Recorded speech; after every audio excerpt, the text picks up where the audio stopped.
ओम शांति। स्वागत है आप सभी का आज की इस चर्चा में।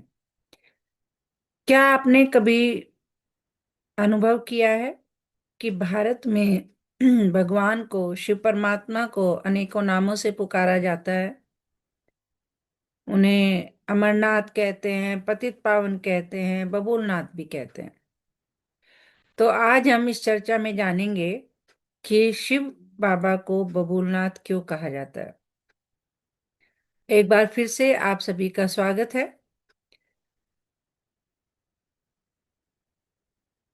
कांटों के जंगल को जो आकर फूलों का बगीचा बना दे, जो दुख की धरती को सुख की स्वर्ग भूमि में बदल दे, ऐसे बाप का क्या नाम होगा? सोचा है कभी? भारत में उन्हें किसी ने बबूलनाथ कहा, किसी ने पतित पावन कहा, किसी ने अमरनाथ कहा और किसी ने सिर्फ मेरा बाबा कहा। क्यों? क्योंकि जो कांटों को बैठकर फूल बना दे, उसकी महिमा शब्दों में नहीं, अनुभव में होती है। आज की यह चर्चा कोई कल्पना नहीं, यह आपकी और हमारी अपनी आत्मा की कहानी है। कांटों से फूल बनने की है। तो कांटों की दुनिया फिर से फूलों का बगीचा बनने वाली है। कौन बना रहा है? बबूलनाथ। बबूलनाथ, जैसे हम सभी जानते हैं कि बबूल का जो पेड़ होता है उसमें बहुत कांटे होते हैं, लंबे लंबे कांटे होते हैं, लेकिन उसमें औषधीय गुण बहुत ज्यादा होते हैं।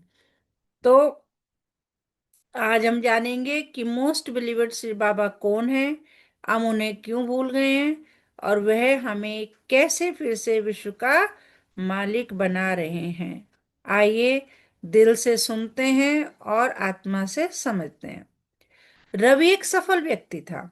अच्छी नौकरी, बड़ा घर, समाज में मान सम्मान, लेकिन हर रात जब वह अकेला होता, मन भारी हो जाता।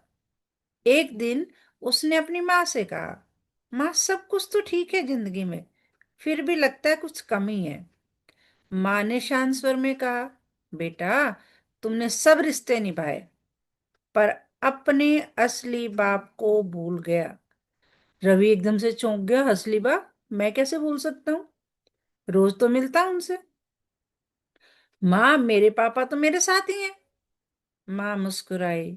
मैं लौकिक पिता की बात नहीं कर रही हूँ, इस शरीर के पिता की बात नहीं कर रही हूँ, इस आत्मा के पिता, पारलौकिक पिता की बात कर रही हूँ। एकदम से जैसे रवि को झटका लगा और यहीं से रवि की जीवन यात्रा में बदलाव आया। उसने समझा कि हम शरीर नहीं, आत्मा है। बाबा कहते हैं, तुम आत्माएं हो, शरीर नहीं। मान लीजिए आपने कपड़े बदले, क्या आप बदल गए? नहीं ना। कपड़े बदले पर आप वही रहे। इसी तरह शरीर बदलता है, जन्म बाई जन्म जो है शरीर बदलता रहता है, आत्मा वही रहती है। आज की समस्या यही है, हम शरीर को मैं समझ बैठे हैं। हम शरीर को ही आत्मा समझ बैठे, कहते हैं ना, मैं ये खा रही हूं, मैं ये कर रही हूं। नहीं, इसलिए तुलना जो है, ईर्ष्या, अहंकार, डर सब आ गए। इसलिए ये सारे विकार हमारे अंदर आ गए, शरीर समझने, तुलना, अहंकार, डर। तो इसका समाधान क्या है? जब आत्मा अभिमानी बनते हैं, अपने आप को शरीर नहीं समझते, आत्मा समझते हैं, तो मन एकदम हल्का हो जाता है। परमात्मा को लेकर अनेक भ्रम है। मुरली कहती है, कोई कहता है परमात्मा अखंड ज्योति है, कोई कहता है नाम रूप से न्यारा है। तो ये भ्रम क्यों है? क्योंकि हमने सुना बहुत पर जाना नहीं। सुना पढ़ा लेकिन उसे जाना नहीं। बाबा की स्पष्ट शिक्षा है कि परमात्मा मतलब निराकार ज्योति बिंदु। उनका नाम है शिव, उनका रूप है ज्योति, उनका कार्य है पतित से पावन बनाना। ये बिल्कुल स्पष्ट है कि परमात्मा एक निराकार ज्योति बिंदु है, उनका नाम शिव है, उनका रूप ज्योति है, उनका कार्य पतित से पावन। तो नाम रूप से न्यारा कैसे हो गया? अगर डॉक्टर को जाने बिना इलाज करवा लें तो खतरा है। वैसे ही परमात्मा को जाने बिना भक्ति अंधी हो जाती है ना। फिर नेक्स्ट क्या है कि आधा कल्प भूल भूल गए हम परमात्मा को, और आधा कल्प फिर पुकार रहे हैं। बाबा कहते हैं, सुख में कोई मुझे याद नहीं करता, दुख में पुकारते हो। यही कारण है भूलने का। जब सब ठीक हो, ईश्वर याद नहीं। बीमारी आए, पैसा फंसे, रिश्ता टूटे, तब सबके मुख से निकलता है, हे भगवान। तब याद आता है। दुख में याद करना भक्ति है, सुख में याद करना ज्ञान है। और बाबा हमें ज्ञान दे रहे हैं। फिर बाबा हमें 84 जन्मों की यात्रा भी बताते हैं। बाबा समझाते हैं कि हम सतयुग, त्रेता, द्वापर, कलयुग, हमारी आत्मा जो है सारे युगों से पार होती हुई आई है। आत्मा जो है हमारी सतो रजो तमो बनती जाती है। जैसे 24 कैरेट सोना एकदम शुद्ध चमकदार, और 14 कैरेट सोना क्या होगा, काला मिलावटी। आज आत्मा आयरन एज हो गई है। उसका समाधान क्या है, योग, यानी आत्मा की सफाई।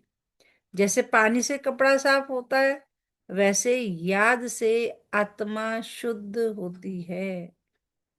और आत्मा शुद्ध गंगा स्नान से नहीं, योग स्नान से होती है। लोग कहते हैं गंगा में डुबकी लगाओ पाप कट जाएंगे, लेकिन बाबा कहते हैं पुकार आत्मा करती है, हे पतित पावन, तो उसे शुद्ध करना है। गंगा में स्नान करने से क्या होगा, शरीर शुद्ध हो सकता है ना, लेकिन मन नहीं, आत्मा नहीं। अगर मोबाइल गंदा हो, क्या पानी में डुबो दोगे, नहीं, सॉफ्टवेयर अपडेट करेंगे। आत्मा का अपडेट क्या है, योग। आत्मा किससे अपडेट होती है, योग से। फिर कांटों की दुनिया से फूलों का बगीचा। आज की दुनिया ईर्ष्या, स्वार्थ, प्रतिस्पर्धा, ये सारे क्या है, कांटे, इसमें उलझी हुई है। अब बाबा कहते हैं, मैं कांटों को फूल बनाता हूँ। जैसे एक बच्चा प्यार पाकर संस्कारवान बनता है, डांट मार से क्या बन जाता है, जिद्दी, वैसे ही बाबा का प्यार हमें फूल बनाता है। बाबा पूछते हैं, सबसे प्यारा कौन। लौकिक पिता कुछ साल प्यारे, शिक्षक कुछ समय, और शिव बाबा 21 जन्म। जो आपको राजा बनाए, क्या वह सबसे प्यारा नहीं, तो सबसे प्यारा कौन है, शिव बाबा। रुद्र ज्ञान यज्ञ चल रहा है अभी। ये जो यज्ञ चल रहा है संगम युग पर, यह यज्ञ आग का नहीं है, ज्ञान का है। क्या जलता है इसमें, ज्ञान यज्ञ में, ये रुद्र ज्ञान यज्ञ में क्या क्या जलता है, विकार, अहंकार, देह अभिमान। उससे मिलता क्या है जलने के बाद, शांति, पवित्रता, दैवी गुण। जैसे जो है सोने को जलाओ, शुद्ध होके बिल्कुल 100% शुद्ध सोना मिलता है। फिर मास्टर दाता बनने की शिक्षा बाबा हमें देते हैं। आज वरदान देते हैं बाबा कि मास्टर दाता भव। एक दीपक अपनी रोशनी सबको देता है, वैसे ही अपनी शक्तियों से दूसरों को सहयोग देना, यही है मास्टर दाता बनना। फिर बाबा जो है अंतिम सत्य बताते हैं, जीवन मुक्ति स्थिति।